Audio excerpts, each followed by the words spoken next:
Hello guys, இன்றைக்கி வந்து டே 10. இன்றைக்கி நான் வந்து 10 கிலோமீட்டர் ஓடிருக்கேன்.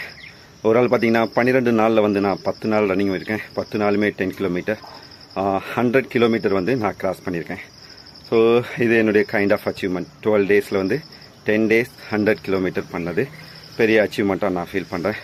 இன்னும் வந்து 15 டேஸும் வந்து நான் கண்டிப்பாக வந்து 150 கிலோமீட்டர் கிராஸ் பண்ணுவேன். ஏன்னா இந்த மந்தில் வந்து நான் 250 கிலோமீட்டர் வந்து கவர் பண்ணும் அப்படிங்கிறது என்னுடைய டார்கெட். ஏன்னா நான் 1500 கிலோமீட்டர் இந்த இயரில் ஓடணும். ஸோ இடையில வந்து கொஞ்சம் கேப் அதிகமாக இருந்தது. அதனால் இந்த மந்தில் வந்து கொஞ்சம் பெரிய டாஸ்க். இன்றைக்கி ஓடும்போது நான் வந்து 65 மினிட்ஸில் வந்து நான் கம்ப்ளீட் பண்ணேன். எவ்வளவோ ட்ரை பண்ணேன் வேகமாக ஓடுறதுக்கு.